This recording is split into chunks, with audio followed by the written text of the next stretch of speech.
Hello student, good morning. कल हमने question number 17 और 18 फिनिश कर दिए हैं। आज हम क्वेश्चन नंबर 19 शुरुआत करने वाले हैं।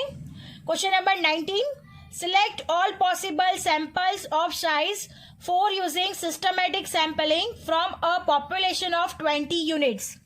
सो स्टूडेंट्स, ये क्या यहाँ पे क्या करना है? Select all possible sample of size 4 using systematic sampling from the population of 20 units. 20 units में से 4 के सैंपल को सिलेक्ट करना है।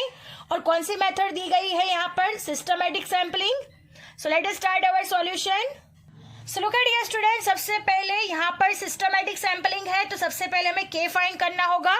तो सबसे पहले हम लिखेंगे यहाँ पर हियर टोटल एन है is equal to 20। Total population units दिए गए हैं 20, जिसमें से एन सिलेक्ट करना है 4।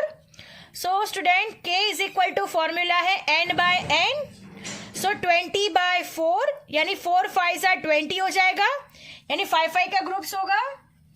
सो अब हमें क्या करना है? तो we have to select all possible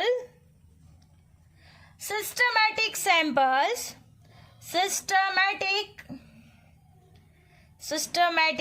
samples of size 4, k is equal to 5. Therefore selected possible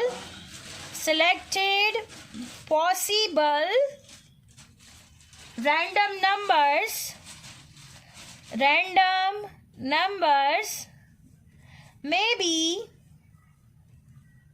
maybe 1, 2, 3, 4 और 5। सो स्टूडेंट, ये कैसे हो गया 1, 2, 3, 4, 5? बिकॉज 5 में हमें 20 को डिवाइड करना होगा। तो सबसे पहले हम लिख देते हैं, सबको नंबर असाइन कर देने होते हैं सिस्टमैटिक में। तो 1, 2, 3, 4, 5, 6, 7, 8, 9, 10, 11, 12, 13, 14, 15, 16, 17, 18, 19 एंड 20। सो स्टूडेंट, ये सैंपल्स हो गया। अगर हम if selected random number is 1, अगर हम 1 को सिलेक्ट करते हैं तो सैंपल 1 क्या हो जाएगा? तो 1, 6, 11, 16। अगर हम सैंपल नंबर 2 को सिलेक्ट करते हैं तो उसके नंबरिंग क्या हो जाएंगे? 2, 7, 12, 17। अगर हम 3 को सिलेक्ट करते हैं तो 3, 8, 13, 18। अगर हम 4 को सिलेक्ट करते हैं तो 4, 9, 14, 19। अगर हम 5 को सिलेक्ट करते हैं तो 5, 10, 15, 20। बिकॉज क्वेश्चन में कहा गया है कि we have to select all possible systematic samples of size 4, k is equal to 5. Therefore selected possible random numbers में भी क्या हो सकता है? 1 हो सकता है, 2 हो सकता है, 3 हो सकता है, 4 हो सकता है और 5 हो सकता है। अगर हम ऊपर का नंबर सिलेक्ट करेंगे तो नीचे के नंबर ऑटोमेटिकली हमारे पास सिलेक्ट हो जाएंगे। सो अब हम इसका आंसर लिख देते हैं। सो लुक एट हियर स्टूडेंट, सबसे पहले हम लिखते हैं if selected random number is 1। अगर 1 को सिलेक्ट किया तो उसकी सैंपल क्या हो जाएगा? तो सैंपल 1 इज इक्वल टू हमारे पास होगा 1, 6, 11, 16। अंडरस्टैंड? देन नेक्स्ट है if selected random number is 2, तो सैंपल 2 क्या हो जाएगा? सैंपल 2 इज इक्वल टू हो जाएगा 2, 7, 12 and 17। Understand? Then next if selected random number is 3, अगर 3 को सिलेक्ट करते हैं तो सैंपल 3 क्या हो जाएगा? So look at here student, sample 3 is equal to 3, 8, 13, 18 and last one हमारे पास 4 नंबर सिलेक्ट करना है। तो if selected random number is 4, तो सैंपल 4 इज इक्वल टू हमारे पास सिलेक्शन होगा 4, 9, 14, 19 and the last one if selected random number is 5, तो sample 5 is equal to हमारे पास आंसर होगा 5, 10, 15, 20. So student, our sum is over here. I hope you understand it very well. Now moving to the next sum. Question number 20. This is the last sum of this chapter. Last sum पे है हम इस chapter के. I am reading a question. You have to listen it carefully. A teacher wants to check homework of 10 students out of 30 students of a standard 11 of a school. How many random samples can be obtained using systematic sampling? Students यहाँ पे भी systematic sampling का use करना है और selection करना है. So let us start our solution. Total n is equal to 30 दिया गया है, small n is equal to 10 दिया गया है. सबसे पहले हम k फाइंड करेंगे. सो लुक एट हियर स्टूडेंट, सबसे पहले यहाँ पे जो दिया गया है वो लिख देते हैं. Here n is equal to 30 and small n is equal to 10. तो उसके लिए सबसे पहले हम k फाइंड करेंगे.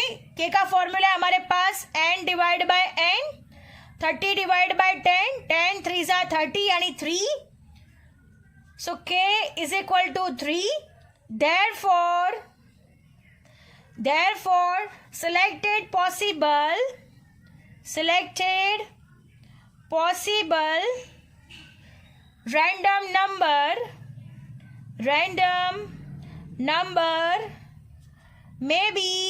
maybe क्या हो सकता है 1, 2 और 3. अब ये कैसे होगा? तो स्टूडेंट्स हमें 1, 2, 3, 4, 5, 6, 7, 8, 9, 10, 11, 12, 13, 14, 15, 16, 17, 18, 19, 20, 21, 22, 23, 24, 25, 26, 27, 28, 29 एंड 30. सो स्टूडेंट्स हमने नंबर असाइन कर दिए हैं. अब हमें क्या फाइंड सिलेक्ट करना है 1, 2 और 3 में से. सो स्टूडेंट सैंपल 1 अगर हम इसको सिलेक्ट करते तो ये सैंपल 1 हो जाएगा. तो सैंपल 1 में कितने नंबर्स आएंगे? तो ये सारे के सारे नंबर ऑटोमेटिकली 1 को सिलेक्ट करने से सिलेक्ट हो जाएंगे. अंडरस्टैंड? तो हमारे पास 3 सैंपल होंगे 1, 2 और 3. और 1, 2 और 3 को सिलेक्ट करने के बाद ऑटोमेटिकली सारे के सारे नंबर ऑलरेडी सिलेक्ट हो जाएंगे. सो स्टूडेंट अब हम आंसर लिख देते हैं. सो लुक एट हियर स्टूडेंट, सबसे पहले फर्स्ट ग्रुप, सेकंड ग्रुप और थर्ड ग्रुप को सिलेक्ट करेंगे. तो सबसे पहले लिखते हैं if selected random number is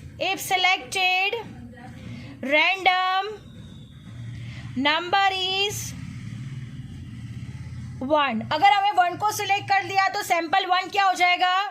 तो look at here student, sample 1 उसमें कौन कौन से नंबर आएंगे? तो आप लोग देख सकते हो यहाँ पे 1, 4, 7, नेक्स्ट 10, 13, 16, 19, 22, 25 एंड 28. अंडरस्टैंड? तो ये सारे के सारे नंबर हो गए सैंपल 1 के. Again 1, 4, 7, 10, 13, 16, 19, 22, 25 and 28. अब नेक्स्ट होगा possibility if selected random number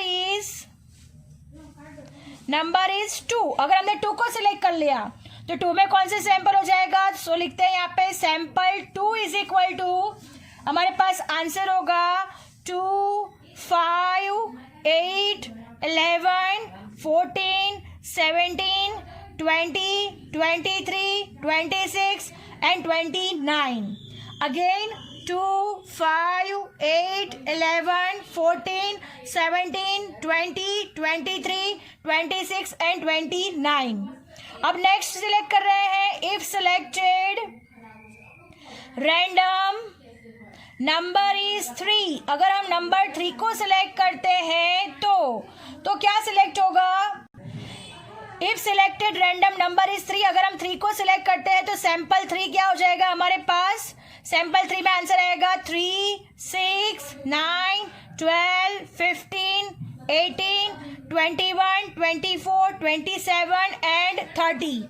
So student, again 3, 6, 9, 12, 15, 18, 21, 24, 27 and 30. So student, our sum is over here. I hope you understand it very well and lecture is also over here. And thank you students. आज हमने ये chapter भी over कर दिया है. I hope आपको समझ में आ गया होगा. So practice करती रहिए. All the best. Have a nice day.